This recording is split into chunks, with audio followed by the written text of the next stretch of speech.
ಆರೋಗ್ಯ ಸಚಿವರಾದಂಥ ದಿನೇಶ್ ಗುಂಡೂರಾವ್ ಅವರ ವಿಧಾನಸಭಾ ಕ್ಷೇತ್ರದಲ್ಲಿ ನೋಡಿ ಪೌರ ಕಾರ್ಮಿಕರಿಗೆ ನಿರ್ಮಿಸಿರುವ ವಿಶ್ರಾಂತಿ ಕೊಠಡಿ ಹೆಂಗಿದೆ ನೋಡಿ.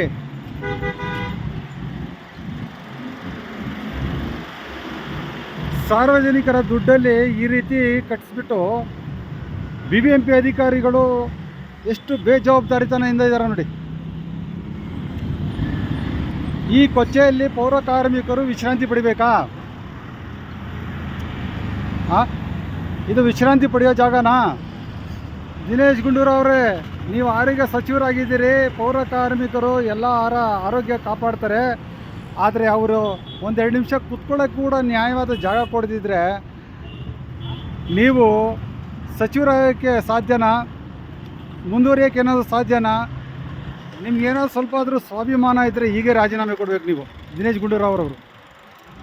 ಅದೇ ರಾಜೀವ್ ಗಾಂಧಿ ಅವ್ರದ್ದು ತುಂಬ ಚೆನ್ನಾಗಿಟ್ಟಿದ್ದೀರಾ. ರಾಜೀವ್ ಗಾಂಧಿ ಅವ್ರದ್ದು ಸ್ಟ್ಯಾಚ್ಯೂ ತುಂಬ ಚೆನ್ನಾಗಿಟ್ಟಿದ್ದೀರಾ. ಇಂದಿರಾ ಕ್ಯಾಂಟೀನ್ಗಳು ಚೆನ್ನಾಗಿಡ್ತೀರಾ. ಈ ಪೌರ ಕಾರ್ಮಿಕರ ಹಾಜರಾತಿ ಸ್ಥಳನೋ ಅಥವಾ ವಿಶ್ರಾಂತಿ ಕೊಠಡಿನೋ ಏನಂತ ಒಂದು ಅರ್ಥ ಆಗ್ತಾಯಿಲ್ಲ ಇದು ನೋಡಿ. ಇಷ್ಟು ಗಬ್ಬು. ಆರೋಗ್ಯ ಸಚಿವರು ದಿನೇಶ್ ಗುಂಡೂರಾವ್ ಅವರು, ಗಾಂಧಿನಗರ ವಿಧಾನಸಭಾ ಕ್ಷೇತ್ರ ನೋಡಿ. ಎಲ್ಲಿ ನೋಡಿದ್ರು ಅವರಲ್ಲೇ ಅಲ್ಲೆಲ್ಲ ಹುಚ್ಚ ಹೋಗ್ತಾ ಇರ್ತಾರೆ. ಇಂಥ ಕಡೆ ಕಟ್ಸಿದ್ದಾರೆ, ಅದು ಫುಟ್ಪಾತಲ್ಲಿ.